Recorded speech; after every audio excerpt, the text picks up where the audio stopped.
গত শনিবার নবান্ন অভিযানের সময় কিভাবে আহত হন আরজিকর কাণ্ডে নিহত চিকিৎসকের মা তা খতিয়ে দেখছে পুলিশ। ইতিমধ্যে বিভিন্ন সিসি ক্যামেরার ফুটেজ বিশ্লেষণ করে দেখতে শুরু করেছে লালবাজার। এছাড়া পুলিশের নিজস্ব যা ফুটেজ রয়েছে এবং অন্য সূত্র থেকে পাওয়া ফুটেজও বিশ্লেষণ করে দেখা হচ্ছে।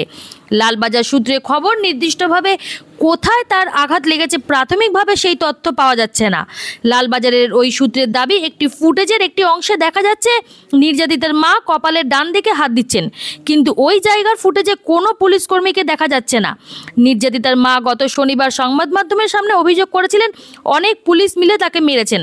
তিনি বলেছিলেন, আমি বিচার চেয়েছি বলে আজ আমাকে মেরেছে, হাতের শাখাটাও ভেঙে দিয়েছে, কপালেও মেরেছে, সারা হাত কেটে দিয়েছে, অনেক পুলিশ মিলে আমাকে মেরেছে, রাস্তায় ফেলে মেরেছে। তবে এখনো পর্যন্ত খতিয়ে দেখা ফুটেজগুলিতে তেমন কোনো দৃশ্য দেখা যায়নি বলেই পুলিশ সূত্রে খবর।